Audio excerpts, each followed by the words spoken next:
بے شک متقی لوگ باغوں اور چشموں میں ہوں گے، لینے والے ہوں گے جو ان کا رب انہیں دے گا۔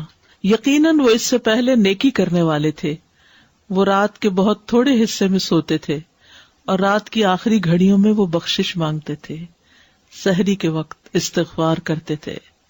اس آیت کا مقصد یہ ہے کہ وہ راحت اور نفس کے سکون کے اوقات میں عبادت کی مشقت کو برداشت کرتے ہیں، یعنی جب ساری دنیا سوتی ہے، آرام کرتی ہے، تو وہ اپنے آپ کو عبادت میں تھکاتے ہیں اور دن کی مشقتوں سے صرف تھوڑا ہی آرام حاصل کرتے ہیں۔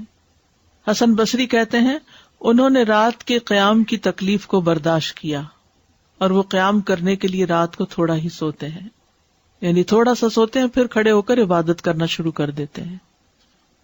راتوں کو قیام کرنے والوں کی تعریف کی گئی ہے قرآن مجید میں، فرمایا امن هو قانت آناء اللیل ساجدا وقائما یحذر الآخرة ویرجو رحمت ربہ قل هل يستوی الذین یعلمون والذین لا یعلمون انما یتذکر اولو الالباب۔ کیا یہ بہتر ہے یا وہ شخص جو رات کی گھڑیوں میں سجدہ کرتے ہوئے اور قیام کرتے ہوئے عبادت کرنے والا ہے، آخرت سے ڈرتا ہے اور اپنے رب کی رحمت کی امید رکھتا ہے؟ کہہ دو کیا برابر ہیں وہ لوگ جو جانتے ہیں اور وہ جو نہیں جانتے؟ نصیحت تو بس عقل والے ہی قبول کرتے ہیں۔ جنت میں جانے والوں کی صفات بھی یہی ہیں، والذین یبیتون لربہم سجدا وقیاما، وہ لوگ جو اپنے رب کے لیے سجدہ کرتے ہوئے اور قیام کرتے ہوئے رات گزارتے ہیں، یعنی رات کو عبادت کرتے ہیں، اور جو کہتے ہیں اے ہمارے رب ہم سے جہنم کا عذاب پھیر دے، بے شک اس کا عذاب ہمیشہ چمٹ جانے والا ہے۔ رات کو تہجد پڑھنے اور اس میں دعا کرنے والوں کی جزا کیا ہے؟ سورۃ الفرقان میں آتا ہے اولئک یجزون الغرفۃ بما صبروا ویلقون فیہا تحیۃ وسلاما خالدین فیہا حسنت مستقرا ومقاما۔ ان لوگوں کو جزا میں بالا خانہ دیا جائے گا اس لیے کہ انہوں نے صبر کیا، اور اس میں ان کا استقبال زندگی کی دعا اور سلام کے ساتھ کیا جائے گا، ہمیشہ اس میں رہنے والے، اور وہ ٹھہرنے اور رہنے کی اچھی جگہ ہے۔ فرض کے بعد سب سے افضل نماز صلاۃ اللیل ہے۔ فرض نماز کے بعد سب سے افضل فائدے والی نماز رات کی نماز ہے۔ صحیح مسلم کی روایت سے یہ بات پتہ چلتی ہے۔ معاذ بن جبل کہتے ہیں سنن ترمذی کی روایت میں کہ میں ایک سفر میں نبی صلی اللہ علیہ وسلم کے ساتھ تھا۔ ایک دن صبح کے وقت میں آپ سے قریب ہوا اور ہم سب چل رہے تھے، تو میں نے کہا اللہ کے رسول آپ مجھے کوئی ایسا عمل بتائیے جو مجھے جنت میں لے جائے اور مجھے آگ سے دور رکھے۔ ہم سب کی یہی تڑپ ہوتے ہیں، یا اللہ کوئی کام پتہ چلے کہ جس سے کر کے ہم تیری جنت کو پا سکیں، وہاں تک پہنچ سکیں اور آگ سے بچ جائیں۔ آپ نے فرمایا تم نے ایک بہت بڑی بات پوچھی ہے، اور بے شک یہ عمل اس شخص کے لیے آسان ہے جس کے لیے اللہ آسان کر دے۔ تم اللہ کی عبادت کرو، اس کے ساتھ کسی کو شریک نہ ٹھہراؤ، اور تم نماز قائم کرو، زکوٰۃ دو، اور رمضان کے روزے رکھو، اور بیت اللہ کا حج کرو۔ پھر آپ نے فرمایا کیا میں خیر کے دروازوں کی طرف تمہاری رہنمائی نہ کر دوں؟ روزہ ڈھال ہے، صدقہ گناہ کو ایسے بجھا دیتا ہے جس طرح پانی آگ کو بجھا دیتا ہے، اور آدھی رات کے وقت آدمی کا نماز پڑھنا۔ پھر آپ صلی اللہ علیہ وسلم نے یہ آیت پڑھی تتجافا جنوبہم عن المضاجع، ان کے پہلو بستروں سے الگ رہتے ہیں، یدعون ربہم خوفا وطمعا، اپنے رب کو خوف اور امید کی حالت میں پکارتے ہیں۔ تو اس سے پتہ چلتا ہے کہ تہجد پڑھنا جو ہے وہ جنت کی طرف لے جانے والے کاموں میں سے ہے، اور یہ مومن کا شرف ہے۔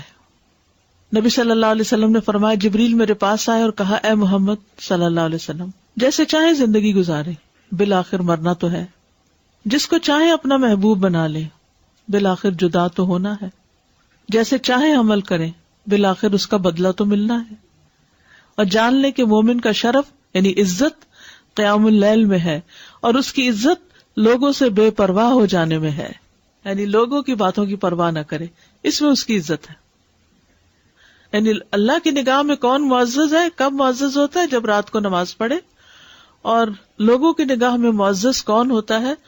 جو لوگوں کی غلطیوں کو معاف کر دے اور ان سے ان کے مال، ان کے پاس جو کچھ ہے اس سے بے پرواہی اختیار کرے، اس کی لالچ نہ رکھے۔ نبی صلی اللہ علیہ وسلم کی امت کے معزز لوگ، ابن عباس سے روایت ہے، انہوں نے کہا کہ رسول اللہ صلی اللہ علیہ وسلم نے فرمایا، میری امت کے اشراف قرآن کے حافظ اور رات کو نماز پڑھنے والے ہیں. یعنی صرف حفظ کرنا کافی نہیں بلکہ پھر اس کو راتوں کے وقت پڑھنا بھی چاہیے.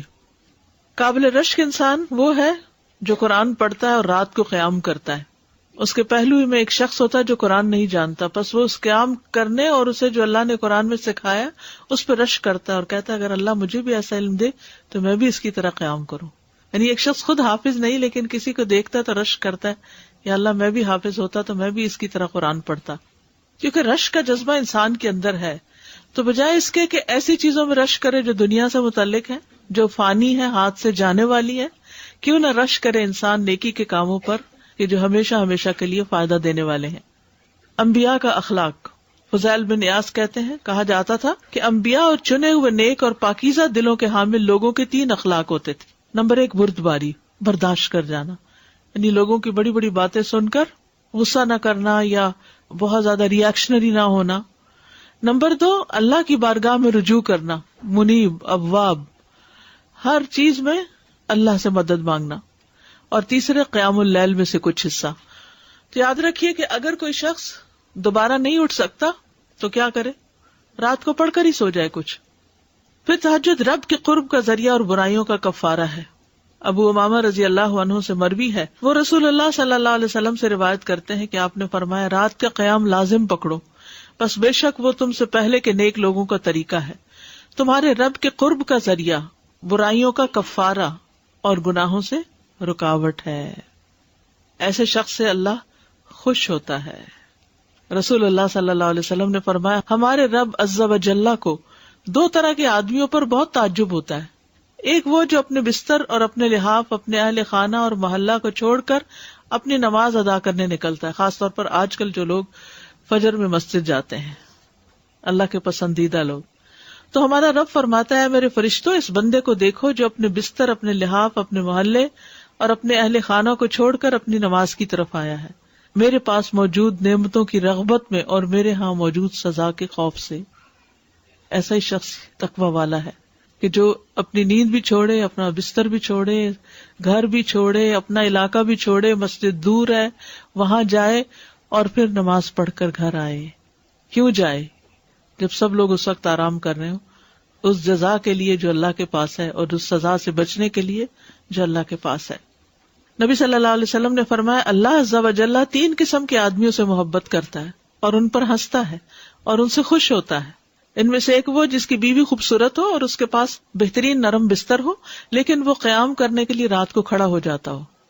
اللہ تعالیٰ کہتا ہے، میرے بندے نے اپنی شہوت کو ترک کر دیا اور میرا ذکر کر رہا ہے اور مجھ سے سرگوشی کر رہا ہے، اگر یہ چاہتا تو سو بھی سکتا تھا. ایک اور وہ جو قافلے سمیت سفر پر ہو اور وہ رات کو کچھ حصہ جاگنے کی وجہ سے چور ہو گئے ہوں اور بالآخر سو گئے ہوں، لیکن وہ شخص خوشی ناخوشی میں سحری کے وقت اٹھ کھڑا ہوا ہو اور نماز پڑھنا شروع کر دے. یعنی سفر کر کے تو فرض نماز بھی مشکل ہو جاتی، کہاں یہ کہ انسان تہجد بھی پڑھے اٹھ کے. ایسے شخص کے لیے نبی صلی اللہ علیہ وسلم کی دعا ہے. رسول اللہ صلی اللہ علیہ وسلم نے فرمایا، اللہ اس بندے پر رحم فرمائے جو رات کو اٹھ کر نماز پڑھتا ہے اور اپنی بیوی کو جگاتا ہے، اگر وہ انکار کرے تو اس کے منہ پر پانی کے چھینٹے مارتا ہے. اور اللہ تعالیٰ اس عورت پر رحم فرمائے جو رات کو اٹھ کر نماز پڑھتی ہے اور اپنے شوہر کو بھی جگاتی ہے، اگر وہ انکار کرے تو اس کے منہ پر پانی کے چھینٹے مارتی ہے تاکہ وہ بھی اٹھ جائے. اب آپ کہیں گے نہیں وہ تو سخت ناراض ہو جائیں گے تو کیسے چھینٹے مارے. تو بات یہ کہ اچھی ازدواجی زندگی میں نا کچھ اصول ضابطے قاعدے ہوتے ہیں. جیسے آپ دیکھیے کہ گھر جو ہے نا وہ ایک چھوٹی سی اسٹیٹ ہوتی ہے، ایک مملکت کی طرح ہوتی ہے. تو ایک شہر کا یا ایک ملک کا اچھا نظام کب ہوتا ہے؟ اس میں امن کب ہوتا ہے، اس میں فیسلٹیز کب ہوتی ہیں، اس میں جان مال کا تحفظ کب ہوتا ہے؟ جب اس کے اندر کچھ اصول ضابطے یا دوسرے لفظوں میں لا اینڈ آرڈر ہوتا ہے اور اس کو امپلیمنٹ بھی کیا جاتا ہے. تو پھر کیا ہے، ہر کوئی ٹریفک کے قانون کو فالو کر رہا ہے. نہیں کرے گا تو کیا ہوگا؟ جن ملکوں میں نہیں کرتے آپ دیکھیے روز کتنے ایکسیڈنٹس ہوتے ہیں، کتنی جانیں چلی جاتی ہیں. تو اسی طرح ہر گھر کے لیے بھی کچھ قانون قاعدے ہونے چاہیے اور وہ آپس میں مل بیٹھ کر، جیسے آپ کلاس روم کے رولز طے کرتے ہیں نا، تو ایسے ہی گھر والے بیٹھ کر کچھ رولز طے کر لیں کہ گھر میں کیا کریں گے ہم اور کیا نہیں کریں گے، اور پھر ان کو اپڈیٹ بھی کر لیا کریں مہینے میں ایک دفعہ یا موسم بدلنے پر یا جیسے بھی. تو اس سے کیا ہوگا کہ ہر شخص سکون سے اپنی اپنی جگہ کام کر رہا ہوگا، اور ہر ایک کو پتا ہے کون کس وقت سویا، کس وقت اٹھے گا، کس کو کیا کرنا ہے کیا نہیں. ورنہ کیا ہوتا ہے جب آپس کی کمیونیکیشن نہیں ہوتی نا، تو انسان ایک کونے میں ایک کڑ رہا ہے، دوسرے میں دوسرا کچھ کرمبل کر رہا ہے، کوئی کچھ کر رہا ہے، کچھ اور ہنگامہ کر رہا ہے. نہیں، امن سے رہنے کے لیے قانون قاعدے بڑے ضروری ہوتے ہیں. ہم پہ قانون قاعدوں کی پابندی بڑی بھاری ہوتی ہے ہمارے نفس کو، چاہے وہ کسی ادارے میں ہو، چاہے کسی کلاس روم میں ہو، چاہے وہ گھر میں ہو، چاہے کسی مملکت میں ہو. اب لوگ ویسٹ کی تعریف تو بہت کرتے ہیں اور کہتے ہیں بڑی آزادی. کس بات کی آزادی؟ کوئی ایک کام تو آپ اپنی مرضی سے نہیں کر سکتے، ہر چیز میں قاعدہ اور قانون ہے. کوئی چھوٹا سا بھی کام کرنے جائے تو اتنے قانونوں کی لسٹ ہے. سب سے کامیاب لائرز تو یہاں ہیں، بہترین پیشہ ہے، لیکن اس کا فائدہ بھی تو آپ دیکھیں نا. پھر اگرچہ جکڑے ہوئے لیکن پھر امن بھی تو ہے نا، سکھ کی نیند بھی تو سوتے ہیں، خوف تو نہیں ہے، رات کو ڈرائیو بھی کر لیتے ہیں. ہاں، ایک شہر سے دوسرے شہر میں لمبے فاصلے امن و امان سے طے ہو رہے ہیں، عورتیں ڈرائیو کر رہی ہیں، مرد ڈرائیو کر رہے ہیں، کوئی خوف تو نہیں ہے نا، کیونکہ قانون ہے ایک. تو یہ قانون قاعدے گھر میں بھی ہونے چاہیے. مثلاً کچھ گھروں کا قاعدہ ہوتا ہے کہ ڈنر پہ سب کو لازم بیٹھنا ہے، اتنے بجے گھر میں لازمی آنا ہے، ہر ایک کو نماز پڑھنی ہے. تہجد کے لیے مثلا ہسبینڈ وائف کو اٹھنا تو پہلے سے طے کر لیں اور ایک دوسرے کو کہہ کے سوئیں. تم پہلے اٹھ گئی تو مجھے اٹھانا، نہ اٹھو تو چینٹے مارنا. یعنی پہلے سے ہی طے کر لیں، یہ نہیں کہ اچانک نہ بتایا نہ پتا نہ حدیث پڑھ کے گئے گھر آج تو ہے چیٹے ہی مارو گی تو آپ دیکھیں پھر آپ چیٹے پارے گی تو آپ کو مار پڑے گی.